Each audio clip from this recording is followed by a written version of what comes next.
This is Umar Ahmed for IFL TV, proudly sponsored by Everlast. And I just want to address something here on the channel before we start. Seen Adam at multiple press conferences, London, Vegas, New York. We've never really had you on. Obviously, Andy's had you on twice on Zoom. Why didn't we get you on? It just seemed a no-brainer to have you on. Listen, I just want to. I'm glad you've addressed this nice and early, right? Me and McCart, we've got a very close relationship. He fluffs me up, mate, to get me on the channel. You've never taken interest in me, you know what I mean? You're more interested in my colleague Nick Peet. So I'm glad that you've come to your senses. I'm glad that you brought me to the channel, and now we can throw it down and maybe go out tonight like you went out last night, Umar. Eh? Did I? I went to bed early. I don't know what you're talking about. Adam, yeah, maybe because it was like, you know, you're like the main media guy and I was a little bit scared to approach you for an interview. Lies. Absolute lies. Anyway. Well, listen, we're going to have you on regularly now. Morning, Gareth A. Davis. We've got to have you on every hour of the day. Yeah, exactly. Go on. Right, Boxer making big moves. Of course, we know Matchroom and Queensbury have been around ages, and, you know, for a new promoter, a young promoter, Ben Shalom, it's going to be going into a world full of sharks is one way to put in boxing. But for this schedule here, Eubank Williams, Calm Brook, and Taylor Catterall. I can't remember a better month on Sky. Do you go along with that? Wow, that's big. I'm super impressed. I'm super impressed with him as a guy.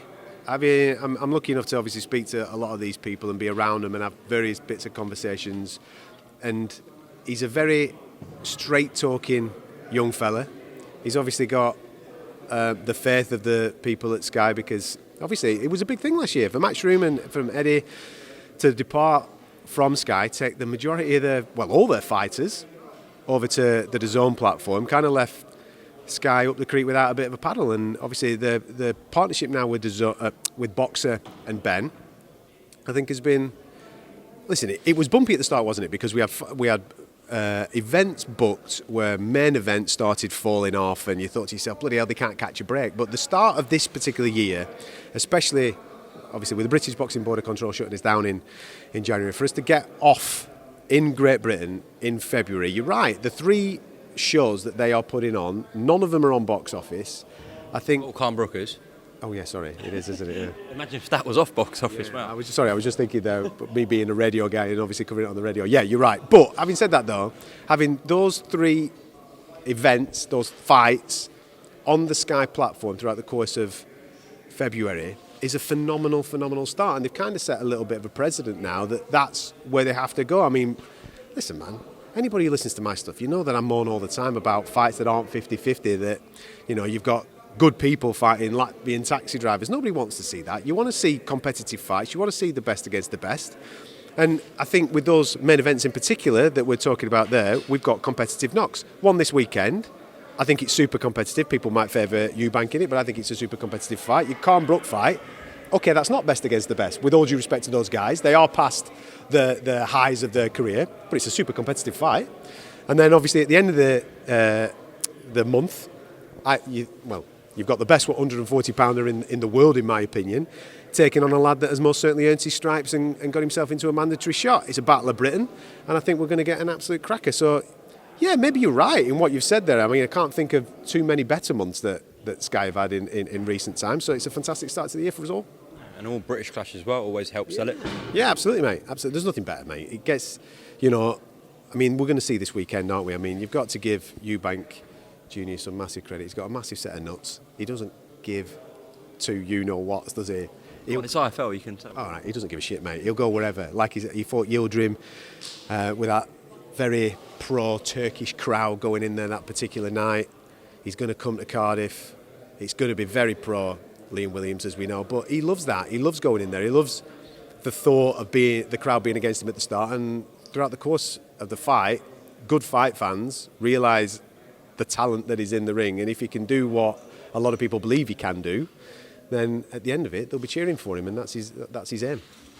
Well, talking about all British clashes, obviously we anticipate a final contract being signed for Tyson Fury and Dillian Whyte. Do you think that happens? They both sign?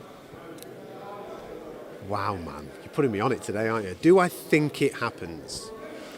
I want it to so badly. And I think from a logic point of view, it has to happen.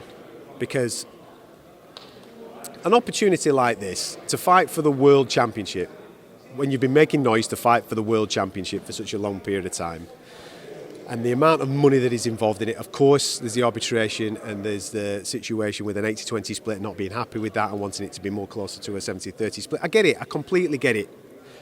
But an opportunity like this ain't going to come around again, you know.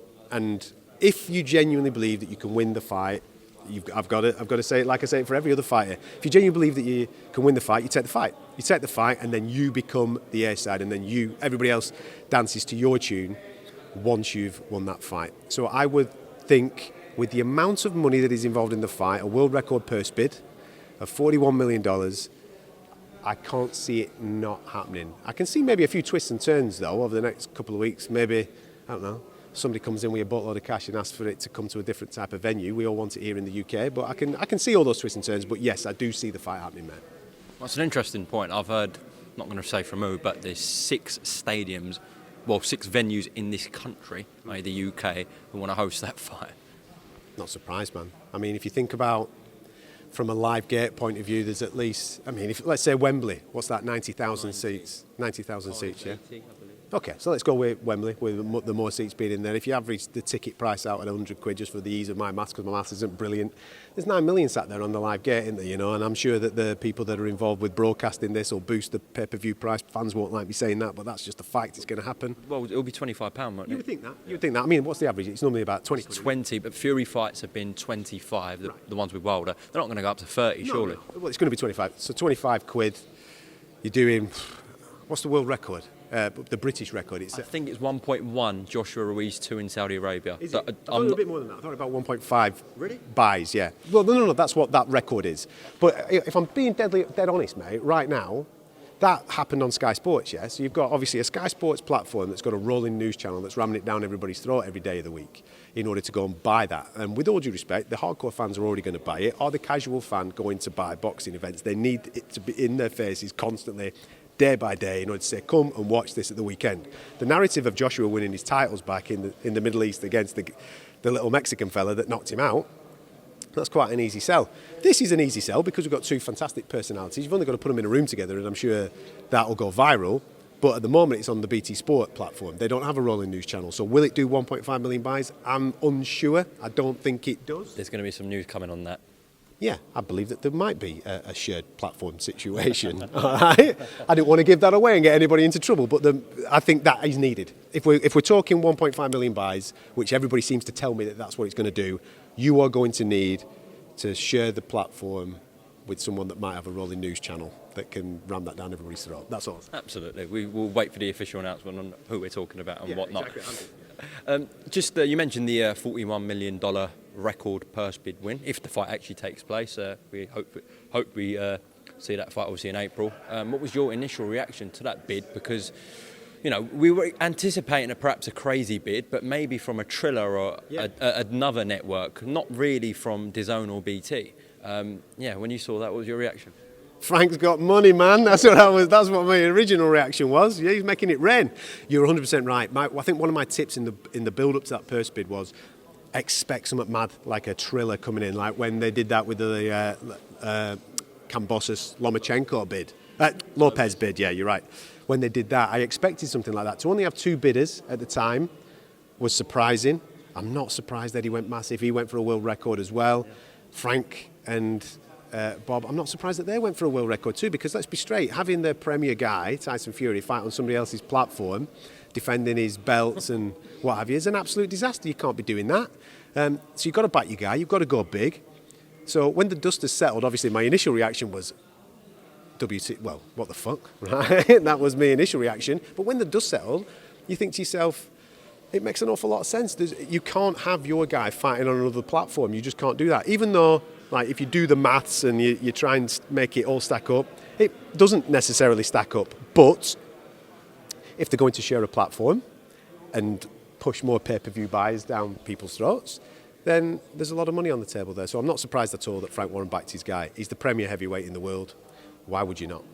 I wish they'd live stream the purse bids from Mexico. Mate, they need to make a thing out of it. They need to go full Ant and Deck. They need to make a proper song and dance about it.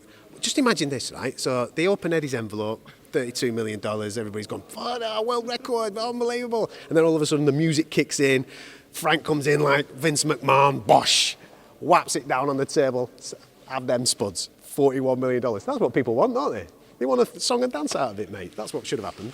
It'd be class. And just to finish off this interview, please, Adam, I saw some news this morning that talks between Dazn and BT have collapsed in a potential takeover, and that BT will partner, well, it looks like they will partner with Discovery and Eurosport.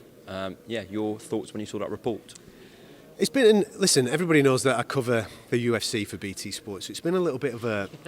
Yeah, mate, it's been a worrying time because I'm blessed to work with some really top people, especially on the digital side of the output. And I know it's the same for the guys that work on the boxing output as well. It's been a bit of a worrying time as to what was going to happen.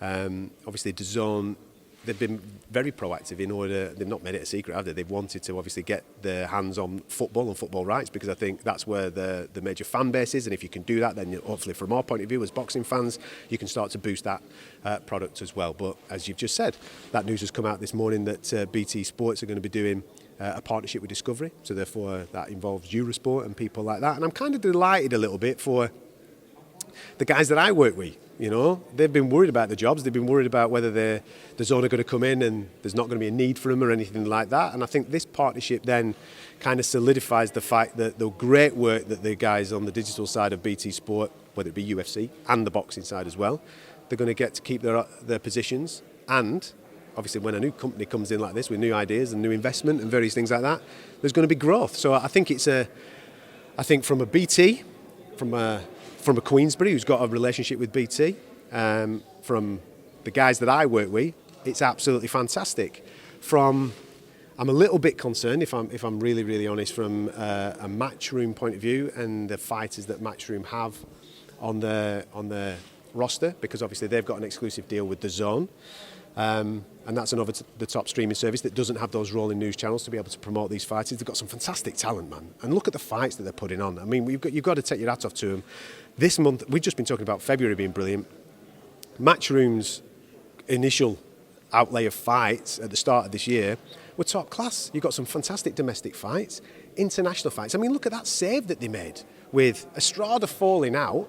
You bring in Martinez to take on Chocolatito. You're taking the piss, mate. That's an unbelievable save. Fantastic, fantastic fight. Again, exclusive on the DAZN network. So they've got wonderful, wonderful fights. They've got top talent. Serrano Taylor's a hell of a fight that I'm really excited about. But do enough football fans know about it? And I think that acquiring BT Sport would have enabled them to get more football fans to know about the great work that they're doing. And I just fear a little bit that now that promotion and that bandwagon isn't going to be there for him. I hope I'm wrong. I hope that, listen, he's a genius, he's Eddie, innit? He's going to have something up his sleeve. He'll find some way of being able to promote it and get the numbers that he needs to get. But yeah, they're my initial thoughts, man. I'm delighted for the people at BT Sport. A little bit concerned for the guys that are connected to the Matchroom side of it, obviously. Okay. Adam Catterall, thank you very much for your time here in Cardiff. And Going out?